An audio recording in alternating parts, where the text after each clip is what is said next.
What's up, guys? So in today's video, we're going to break down that question I got from a subscriber that watches this channel that sent me a message on Instagram that he's having a dilemma about what he needs to do at his school and he's wanting some advice. So I asked him if it would be okay if I shot a video and answered his question this way. So it definitely helps me create content for you guys and let me know what you guys are having problems with to help you guys get better at jiu-jitsu. So let me pull up my phone and let me read the question to you guys really quick. So he said, "Hey man, I recently checked out your YouTube channel and I love your videos. I want to leave my BJJ gym because they don't allow rolling until blue belt and semi-rolling at 2 stripes.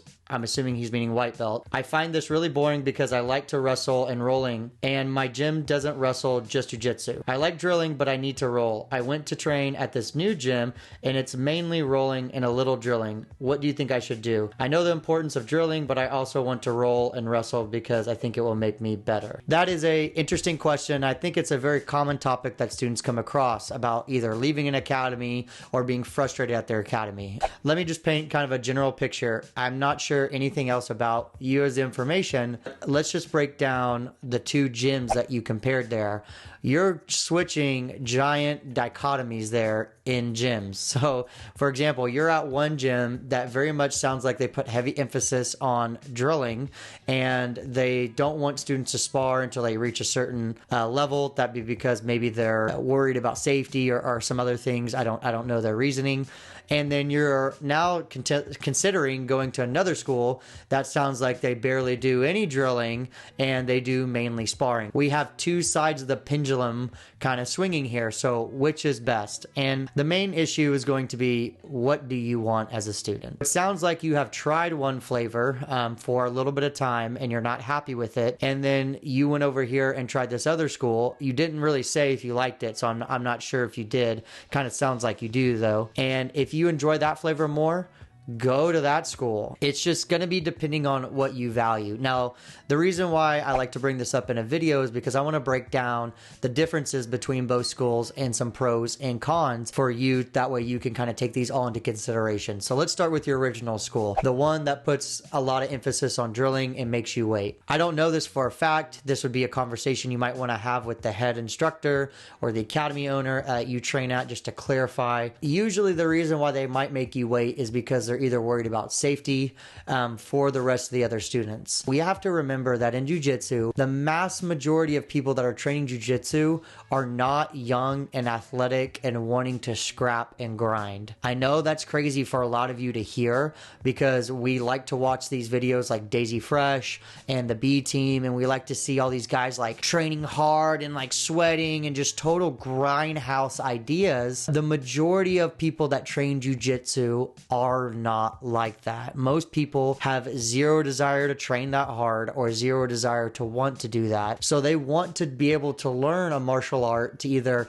self-improvement, learn self-defense, get in shape for whatever reason. And the reality is they won't participate in classes if that school is that style of a grindhouse. They would probably be run off from day one. Either your instructor is really catering to those kinds of individuals, or he is running a business and feels like that maybe those are the types of students and clients that he wants to attract, is that kind of individual. So he set it up in a way that mitigates that kind of grindhouse idea, doesn't allow them to kind of get into the scrum too early, too quick. You did say that they do allow sparring after 2-stripe white belt. So I don't know what the sparring atmosphere is like. Maybe it is a giant grindhouse and you just haven't got to the point yet of sparring and figuring it out. You know, the reason why there's like a timestamp on that is because it's for safety for the other students and for the current students. The negative to doing that is it's going to run off potential students like yourself, students that like to grind and just kind of stick their head in the meat and get after it right away.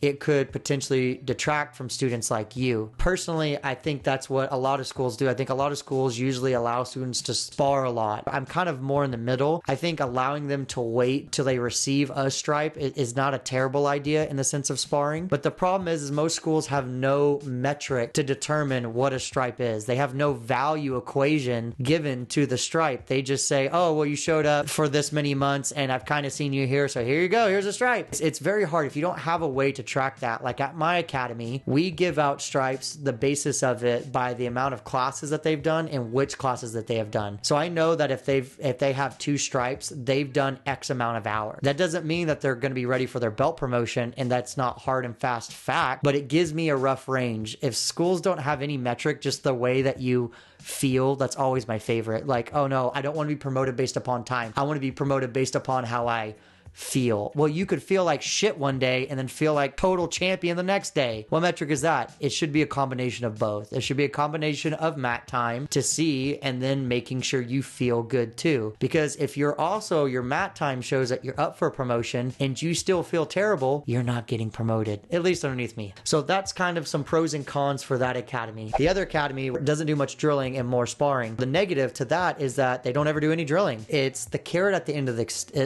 the stick a lot of times.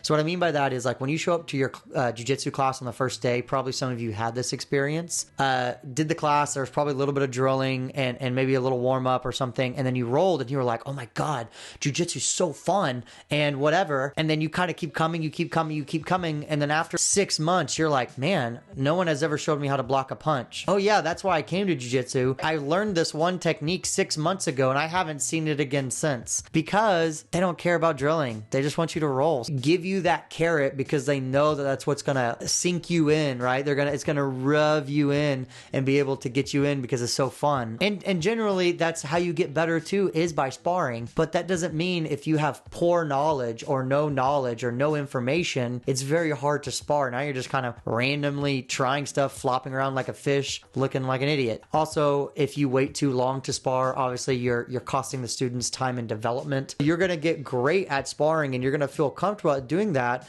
but then you're going to realize that you're very good at very specific things because you don't know the answer to other things. You don't know how to fix the other problems because you haven't learned enough technique, or it's been so long since you've done another technique, the instructor's just gotten a kick at showing 6 months of guard passing and you've never learned how to escape the mount. There's all these different things that can happen at these different schools. Now, the benefit to the school where you spar right away and you spar a lot more is if you're a competition person and you're interested in competition, it's going to prepare you for that a lot faster, because you need to feel what it's like when someone is resisting and trying to stop you and trying to put some kind of pressure against you or on you. It gives you a chance to start developing your skill in certain areas maybe a little bit faster too. But overall, I'm not a big fan of how either school is kind of structured. I think it should be somewhere in the middle. I think this is how we have it set up at the school that I teach and train out of, have any kind of grappling experience, like wrestling experience or whatever,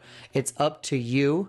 You can make the decision if you want to jump in and spar, but we're not going to pressure you. And then if you have zero grappling experience and never done anything a day in your life, we make you wait at least 20 classes, roughly 20-ish classes till you get to about your first stripe in order to be able to spar. And that's really just to protect you from yourself, because if you haven't learned what an arm lock is, you don't know how to tap yet, that's where I think it should be. It's kind of somewhere in the middle. You know, some people enjoy one side and some people enjoy the other side. That's why there's freedom of choice and there are schools that run things all different ways. My advice to you mainly is to figure out what you want. Like, if you want the school, you should maybe see what it's like when you can spar at that school. Maybe you might enjoy it a lot more. Or this other school, you know, if you can't wait till you get to that second stripe, I don't know how long that is. Once again, most schools don't have a metric. You know, you might want to go to the other school and start competing right away. It's kind of hard. It's hard to say just go this way or go that way. You really need to think about what you want and to really exhaust all your resources, ask these questions and figure this out. And same thing for you guys. If you ever have this idea about if I should leave my school or not leave my school, there's a lot of things to factor in there. So hopefully you guys enjoyed this video. If you guys did, make sure you smash that like and subscribe button down below. It really does help me get seen in the YouTube algorithms. Also, if you guys are looking for extra help, make sure you grab my free acceleration guide down below. And until next time, I'll see you guys later.